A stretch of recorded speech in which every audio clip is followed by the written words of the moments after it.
Boycott ou grève étudiante.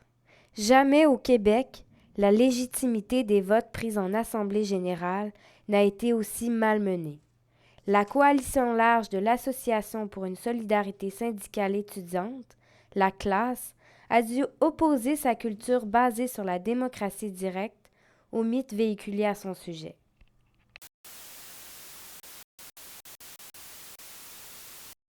Un leader extrêmement médiatisé, vous avez du talent, vous représentez des dizaines de milliers d'étudiants qui vous suivent. Où vous les menez, ces étudiants-là? Vous les menez à la défaite. On arrive souvent à discuter, ça me fait rire, moi, l'aspect leader, parce que si les médias prenaient 4 secondes pour faire un calcul, ils se rendraient compte que Gabriel et Jeanne sont toujours avec eux dans les studios de télévision. Donc, si tu es toujours en entrevue, tu n'es pas en train de tout organiser, de tout contrôler, tu es en entrevue. Quand on dit c'est les leaders, non, c'est des porte-paroles. Pourquoi vous les condamnez pas? Pourquoi vous leur dites pas de pas faire ça? Moi, quand la visite vient chez nous, puis j'organise des parties, s'il y en a qui se mettent à arracher les rideaux, je vais leur dire d'arrêter de faire les câbles. Est-ce que oui ou non, vous condamnez la violence et l'intimidation? Tu les encourages pas, mais tu les condamnes pas. Si on regarde, il y a des manifestations tous les soirs, par exemple, c'est pas la classe qui organise ces affaires-là, c'est les gens dans les associations étudiantes qui s'organisent pour faire ces actions-là. Il y a énormément d'actions qui sont appelées par des associations locales, puis c'est ça le nerf de la guerre. C'est vraiment que les gens en grève, dans leur association étudiante, soient en contrôle du plan d'action. À la classe, on ne prend pas des décisions dans l'immédiateté, on prend des décisions à travers le débat et le processus démocratique. C'est peut-être moins efficace au terme de temps, c'est dans le sens que ça prend plus de temps, mais au terme du résultat, je pense que c'est plus efficace que n'importe quoi d'autre. On le voit en ce moment. En ce moment, il y a 170 000 personnes en grève. C'est la plus grande grève de l'histoire du Québec, celle qui a duré le plus longtemps. C'est celle probablement qui va être une des plus combatives. Si les gens n'étaient pas en contrôle total, puis c'était pas eux qui se sentaient en décision, puis qui faisaient juste comme voudraient les médias traditionnels le présenter, suivre des leaders, je suis pas sûr qu'on en serait là. Moi, je pense que la grève serait arrêtée depuis longtemps, puis il n'aurait peut-être jamais démarré, dans le fond.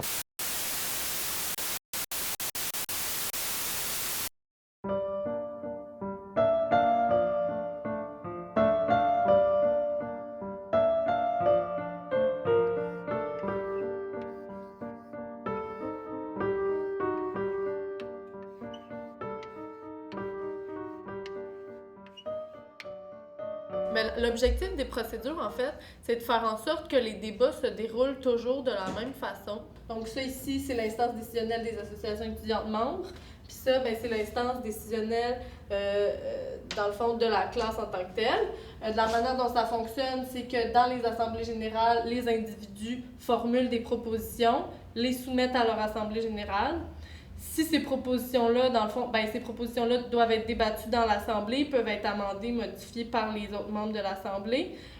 Quand les propositions sont adoptées, à ce moment-là, elles peuvent être amenées en congrès de la classe par la délégation, par les délégués de l'association étudiante au congrès.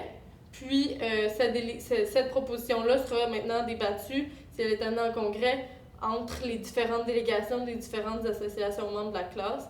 Elle peut être également amendée, modifiée de la même manière dont ça fonctionne dans les assemblées générales. Les débats peuvent être longs et fastidieux, mais c'est ça qui, pour nous, représente la véritable démocratie. C'est la majorité qui décidera de quelle manière les propositions sont modifiées, si elles sont modifiées, puis quelles propositions seront adoptées ou rejetées.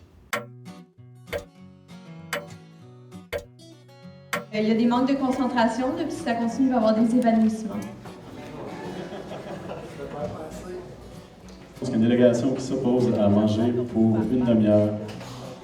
Et cette fois-ci, on va considérer qu'une minute de congrès de la classe, c'est la même chose qu'une minute atomique. Pour l'opposition, on mange maintenant pour une demi-heure. C'est un rôle qui est difficile parce qu'évidemment, tu te ramasses souvent seul ou à peu près seul devant le restant de l'Assemblée. Là ici, c'est pas plus d'association étudiante, mais maintenant, dans un cégep, il y a 2000 personnes en avant de toi qui scrutent à la loupe pour être bien sûr que tu es neutre et que tu n'essayes pas d'influencer l'Assemblée vers un point vers l'autre. Le problème avec les procédures, c'est toujours le même, c'est qu'on n'en aurait pas, on ne saurait pas comment le faire. Puis plus on en met pour savoir comment le faire, plus on devient confus parce qu'il n'y a personne de nous qui est légiste, puis il n'y a personne de nous qui a la capacité de se rappeler de toutes ces procédures-là.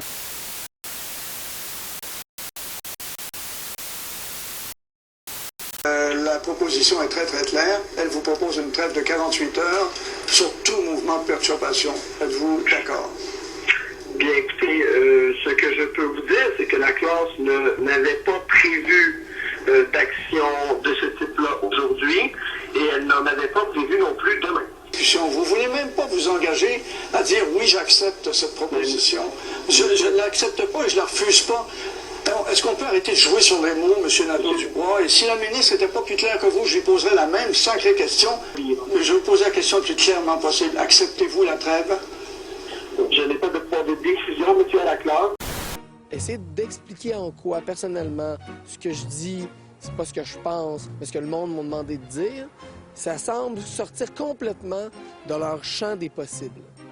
C'est une construction, c'est un spectacle qu'essaient de monter les médias. Puis il faut être conscient que eux, ce qu'ils veulent, c'est faire un spectacle. Ouais, moi, j'appelle ça un spectacle, les médias. Je trouve pas ça très impressionnant.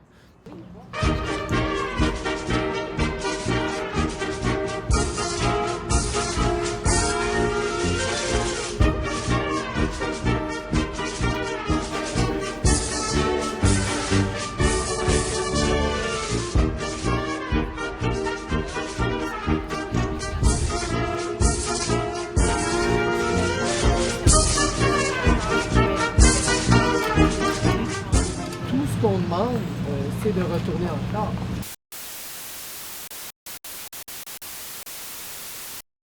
La démocratie s'exerce le jour des élections. Ce n'est pas une grève. Très bien. Oui. Écoutez, vous n'avez pas le droit de grève. Aujourd'hui, il y a du piquetage au cégep Rosemont.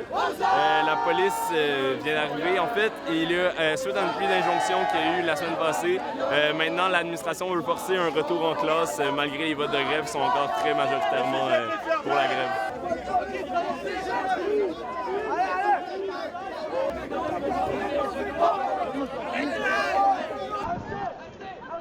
L'administration a décidé de forcer le retour en classe, même si la grève avait été encore une fois reconduite.